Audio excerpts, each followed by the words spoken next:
Infrastructure की development के लिए, उससे मेंटेन करने के लिए जो फंड्स इस्तेमाल किया जाता है उसको डेवलपमेंट चार्जेस कहते हैं। और ये डेवलपमेंट चार्जेस जो है ना, कौन सी सोसाइटीज़ में और दुनिया में कह लें किस वक्त इनका इजरा हुआ था, आए मैं आपको ले चलता हूँ थोड़ा सा बैक एंड हिस्ट्री में इसकी। कोई इसको इम्पैक्ट फ़ी कहते हैं, कोई इसको एग्जैक्शन कहते हैं, और कोई इसको डेवलपमेंट चार्जेस का नाम देते हैं। डेवलपमेंट चार्जेस का जो इतलाक हुआ था वो मिडिल एजेस में जाके हुआ था। पहली है एंटीक, सेकंड है मिडिल एजेस, और जो थर्ड है वो मॉडर्न जिसमें हम जी रहे हैं। ये यूरोप में सबसे पहले इसका इतलाक हुआ था। उसके बाद अगर हम बात करें, यूरोप के बाद अगर बात करें, तो ये इसको कहा गया जाता है मुख्तलिफ ज़ुबानों में या मुख्तलिफ कंट्रीज़ में मुख्तलिफ लोगों के रहन सहन के हवाले से या उनके टैक्सेशन इकट्ठा करने के हवाले से इसको डिफरेंट नाम दिया गया। कोई इसको इम्पैक्ट फ़ी कहते हैं, कोई इसको एग्जैक्शन कहते हैं, और कोई इसको डेवलपमेंट चार्जेस का नाम देते हैं। 19वीं सेंचुरी में इंग्लैंड में एक एक्ट पास, का नाम है लोकल इम्प्रूवमेंट एक्ट। और इस एक्ट के तहत क्या हुआ, पहले टैक्सेशन इकट्ठी की गई, उस टैक्सेशन को जो है ना वो अर्बनाइजेशन मॉडर्नाइजेशन के लिए जो बनने वाली नई सिटीज़ थी वर्ल्ड वार 2 के बाद, वहाँ पे इसको इम्पोज किया गया और वहाँ पे इसको इस्तेमाल किया गया। एक्चुअली जो मॉडर्नाइजेशन का इजरा था वो कह लें कि वर्ल्ड वार 2 के बाद शुरू हुआ। उसके बाद बात करें नॉर्थ अमेरिका में इम्पैक्ट फ़ी या डेवलपमेंट चार्जेस के नाम से फंड्स का इजरा हुआ, जो कि ओवर बर्डनाइजेशन ऑन अर्बनाइजेशन या मॉडर्नाइजेशन के ऊपर बनने जा रहा था। अलबत्ता इस चीज़ को अवॉइड करने के लिए डेवलपमेंट चार्जेस का या इम्पैक्ट फ़ी का जो है वो इजरा किया गया, और वो फिर वक्तन फ़वक्तन उस एरिया में चलती रही और उस एरिया की मॉडर्नाइजेशन में उसने बहुत अहम किरदार अदा किया। हम बात करें तो बात करते हैं ऑस्ट्रेलिया की। 1970s में डेवलपर कंट्रीब्यूशंस के नाम पे ऑस्ट्रेलिया ने लोकल डेवलपर को अपने साथ, यानी कि प्राइवेट डेवलपर को अपने साथ जोड़ा। या अर्बनाइजेशन जो है इसको बढ़ोतरी देने के लिए, इसको बढ़ाने के लिए, इसको फ़रोग देने के लिए उसको अपने साथ जोड़ा और अपने मुल्क की तरक्की में कोशा किरदार अदा करना शुरू करवाया। जैसे अगर हम यहाँ की बात करें तो हमारे पास इस टाइम पे जो लाहौर में चल रहा है वो LD है, लाहौर डेवलपमेंट अथॉरिटी। वो टैक्सेशन टैक्स इकट्ठे भी करती है और उसको फिर आगे इम्पोज भी करती है, लगाती भी है। जैसे कि जितने भी अभी मोहम्मद अली रंधावा है मेरे ख्याल चेयरमैन इसके LD लाहौर डेवलपमेंट अथॉरिटी के, वो आए दिन किसी न किसी प्रोजेक्ट का इजरा कर रहे होते हैं। वो घोड़ा चौक है उसका कर रहे थे या उसके चक्कर लगा रहे थे। इसी तरह की कोई भी नई डेवलपमेंट होती जा रही होती तो वो समहाउ उन्हीं के अंडर आ रही होती है। या किसी भी सोसाइटी के अंदर वो क्या करते हैं, प्लॉट्स को मॉर्गेशन कर लेते हैं। जैसे कि आपको पता है कोई भी प्राइवेट या कोऑपरेटिव इदारा होता है, यानी कि सोसाइटी होती है, उसके अंदर कुछ प्लॉट्स होते हैं जो कि मॉर्गेज होते हैं, और वो सिर्फ इसलिए रखे जाते हैं ताकि सोसाइटी जो है अगर डेवलपमेंट नहीं करता तो उन प्लॉट्स को सेल करके, उनको ऑक्शन करके वहां पे उस सोसाइटी की डेवलपमेंट की जा सके। मॉडर्नाइजेशन के चलते चलते यही चीजें साथ जो है ना वो पनपती गई, और 1970 के चलते बने ऑस्ट्रेलिया ने डेवलपर को दी एक हतमी शक्ल, जिसको हम फॉर्मलाइज्ड शक्ल कहते हैं, कि फॉर्मलाइज कर दिया गया डेवलपर। गवर्नमेंट के शाना बिशाना इकट्ठा हो गए गवर्नमेंट के साथ, और गवर्नमेंट के प्रोजेक्ट्स के ऊपर काम कर सकता है, में गवर्नमेंट की हेल्प कर सकता है। इसके साथ ही अगर हम बात करें ये जो डेवलपमेंट चार्जेस हैं, ये इम्पैक्ट फ़ी है, ये इंफ्रास्ट्रक्चर फ़ी है, ये पाकिस्तान या इंडिया में कब आया? इंडिया में 1980 में ये आया था। और 1980 में आया किस एक्ट के तहत था, ये किस मॉडल के तहत आया था? उसको कहते हैं housing and urban development corporation. एक मॉडल पेश किया गया था। डेवलपमेंट चार्जेस वाला कॉन्सेप्ट या इंफ्रास्ट्रक्चर चार्जेस वाला कॉन्सेप्ट था, वो इंडिया में आया। और फिर उसकी डिफरेंट रियासतें हैं, स्टेट्स हैं, हर स्टेट में उसका फिर अलग किरदार था और हर स्टेट के हवाले से उसको अलग से देखा जाने लगा। जैसे कि पाकिस्तान की बात करें तो हर प्रोविंस में या हर सिटी में एक अलग डेवलपमेंट अथॉरिटी है। जैसे कि लाहौर है तो लाहौर डेवलपमेंट अथॉरिटी। लाहौर में तो ऐसे और भी हैं, जैसे कि डिफेंस हाउसिंग अथॉरिटी है, रोडा आ चुका हुआ है।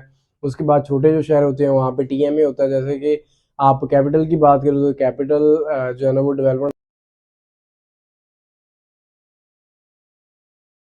डेवलपमेंट हाउसिंग अथॉरिटी है।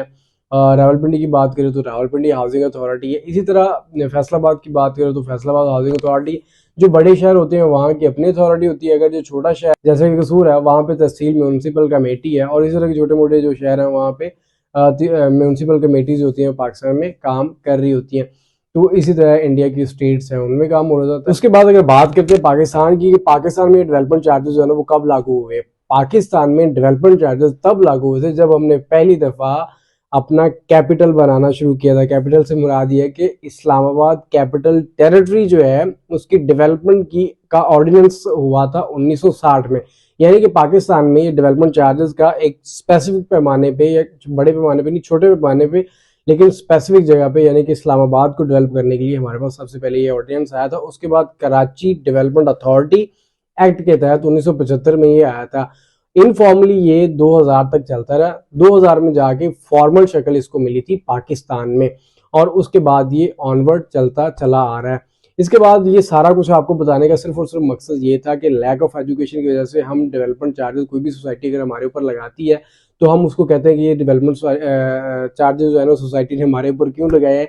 सोसाइटी ने इवन के मेंशन किया होता है फाइल की बैक साइड में कि भाईजान ये जो फाइल हम आपको बेच रहे हैं प्लॉट की मद में, जिसकी आपने इंस्टॉलमेंट समय देनी है, ये कॉस्ट ऑफ लैंड है। ये जमीन जो हमने परचेज की है वही जमीन एज इट इज हमने आपको इंस्टॉलमेंट की मद में परचेज सेल कर दी है। आगे जो उसके ऊपर डेवलपमेंट होगी उसके स्पेसिफिक डेवलपमेंट चार्जेस होंगे वो हम लगाएंगे, और उन डेवलपमेंट चार्जेस को आपने इंस्टॉलमेंट में पे करना होगा। ये अमूमन होता है। अमूमन ये होता है कि डेवलपमेंट चार्जेस तब शुरू किए जाते हैं जब जो है ना आपकी खत्म हो जाती है इंस्टॉलमेंट्स, लेकिन यहाँ पे कुछ ये है। उसके बाद मेन मुद्दा जो है विक्टोरिया सिटी ने 2,75,000 अपने डेवलपमेंट चार्जेस लगा दिए हैं, और हम इस चीज को लेके भी भरम थे कि 2,75,000 डेवलपमेंट चार्जेस बहुत ज्यादा है, कितने ज्यादा नहीं लगने चाहिए थे। एक बहुत पीछे जाके सोसाइटी आ रही है, केनाल रोड के ऊपर है, लोकेशन तो बहुत अच्छी है लेकिन केनाल रोड के ऊपर है, पीछे जाके मांगे करीब आ रही है, बैरियर क्रॉस करके आ रही है, लेकिन अब इसकी लोकेशन का आपको बाखूबी आइडिया हो गया हुआ है। केनाल रोड के ऊपर है, मुल्तान रोड के ऊपर है, और साथ ही इसकी जो है ना वो रिंग रोड भी आ चुका है, बैरियर से भी कुर्बत अब आपको भी पता है कि वो रोड बन गया तो कुर्बत तो हर जगह पे आ चुकी हुई है। खा ये KPK में हो, खा ये पंजाब में हो, सिंध में हो, जहां पे भी हो, चूंकि डेवलपमेंट चार्जेस जो है वो इतने ही लगेंगे। उसकी रीजन मैं बताता हूँ। पहले जब आप घर बनाते थे 1.5 से 2 साल पहले की बात है, 5 से 6 मिलियन तक आपका खर्चा आता था 5 मरले का घर बनाने के लिए, लेविश ब्यूटीफुल खूबसूरत DHA में। आज जब हम बात करें DHA में 5 मरले का घर बनाने की, एक तो आपको प्लॉट वहां पे मिलेगा अच्छी लोकेशन का 1 करोड़ का, और साथ ही आपको अगर बताऊं तो करोड़ रुपया ही 90 लाख से 1 करोड़ रुपया ऊपर लगता है बेहतरीन घर बनाने का, according to the standards of DHA, जहां पे वो किसी भी चीज की कमी नहीं आने देते। अगर हम देखें डेवलपमेंट के साथ कंस्ट्रक्शन की कॉस्ट बहुत हाई, यानी कि 100 के साथ 100 प्लस हो गई। पहले 50 लाख यूज होता तो अब 50 लाख बढ़ गई, यानी कि अद बढ़ गए। उसके साथ चलते बने डेवलपमेंट चार्जेस। जब 2 साल पहले की बात अगर हम करें तो बहरिया में भी जो है ना वो 4 लाख डेवलपमेंट चार्जेस थे 5 मरला के, और लाहौर स्मार्ट सिटी में मेरे ख्याल साल पहले 1,20,000 डेवलपमेंट चार्जेस दिए थे। लेकिन इन्फ्लेशन, रिसेशन और इसके साथ बहुत सी और चीजें हैं कि जो इसके अंदर ऐड हुई हैं, जिसकी वजह से डेवलपमेंट चार्जेस जो हैं वो बहुत ज्यादा बढ़ाने पड़े। आज के दौर में अगर डेवलपमेंट चार्जेस की बात करें, 2 लाख से 3 लाख जो डेवलपमेंट चार्जेस आपको सोसाइटी आपसे ले रही है वो आपको एवरेज करके देगी डेवलपमेंट। जो 3 लाख से 4 लाख ले रही है वो एवरेज से बेहतर देगी, और जो 4 लाख से 5 लाख आपसे डेवलपमेंट चार्जेस सोसाइटी लेगी वो आपको हाई फाई मॉडर्न सोसाइटी जो है ना वो ऑर्गेनाइज करके दे रही होगी। अलबत्ता विक्टोरिया सिटी ने हमें पहले ही बता दिया हुआ है कि हम आपको बहुत अपर लेवल की जो है ना वो डेवलपमेंट करके देने जा रहे हैं। वहीं पे आपका कम्युनिटी सेंटर होगा, वहीं पे आपका स्कूल होगा, वहीं पे आपकी फार्मेसी टाइप कम्युनिटी सेंटर होगा, वहीं पे 2 पार्क्स हैं, मस्जिदें हैं, डाउनटाउन कमर्शियल है, मेन बुलेवार्ड है, 30 फुट के सारे रोड्स हैं। टू जी हर चीज के बारे में बताया कि मेन बुलेवार्ड ऐसा होगा, मेन गेट हमारा ऐसा होगा, 2 ब्रिज दिए जाएंगे, केनाल रोड से एक्सेस है, मुल्तान रोड से एक्सेस। तो ये सारी चीजें जब हमें विक्टोरिया सिटी ऑलरेडी बता चुकी हुई है और उन्होंने अपने डेवलपमेंट का म्यार हमें बताया हुआ है कि वो कैसा करने जा रहे हैं, तो 2,75,000 डेवलपमेंट चार्जेस जस्टिफाइबल हैं। पहले मैं भी कह रहा था कि ये जस्टिफाइबल नहीं है, बट जब मैंने ये बहुत डीप रिसर्च करी है फिर उसके बाद मुझे जाके आइडिया हुआ है कि 2,75,000 डेवलपमेंट चार्जेस जस्टिफाइबल हैं। और इसके साथ ही सोसाइटी ने एक और बात भी की है, ये काम किया है कि अगर आप डेवलपमेंट चार्जेस एकदम से पे करना चाह रहे हैं तो जैसे आप अपनी इंस्टॉलमेंट्स डिस्काउंट वाउचर्स के ऊपर जमा करवा रहे हैं, बाय द सेम वे आप अपने डेवलपमेंट चार्जेस भी डिस्काउंट वाउचर्स के थ्रू जमा करवा सकते हैं। अगर आज की आपको ये वीडियो पसंद आई हो तो ज़रूर लाइक कीजिएगा, शेयर कीजिएगा और कमेंट भी कीजिएगा। और सबसे बड़ी बात ये है कि आप चैनल को अगर सब्सक्राइब अभी तक नहीं किया तो काइंडली कर लें, क्योंकि आने वाली हर वीडियो इसी तरह की इन्फॉर्मेटिव होगी, जिसके अंदर हम उस चीज़ की हिस्ट्री, जियोग्राफी, बायोग्राफी, हर चीज़ के बारे में और मॉडर्न में यानी कि आज की एज में उसके ऊपर क्या चल रहा है, हर चीज़ के बारे में डिटेल डिस्कशन करेंगे। नेक्स्ट कौन सा टॉपिक होना चाहिए, अगर आप अभी तक हमारे चैनल से जुड़े हुए हैं, नेक्स्ट कौन सा टॉपिक होना चाहिए आप बता सकते हैं। हाउसिंग सोसाइटीज़ या सेक्टर्स को लेके हम इंशाल्लाह वो नेक्स्ट वीडियो में डिस्कस करेंगे। इसी के साथ मुझे दीजिए इजाज़त। मैं आपको दोस्त ईशान रज़ी और आप देख रहे हैं प्रॉपर्टी हेल्पलाइन।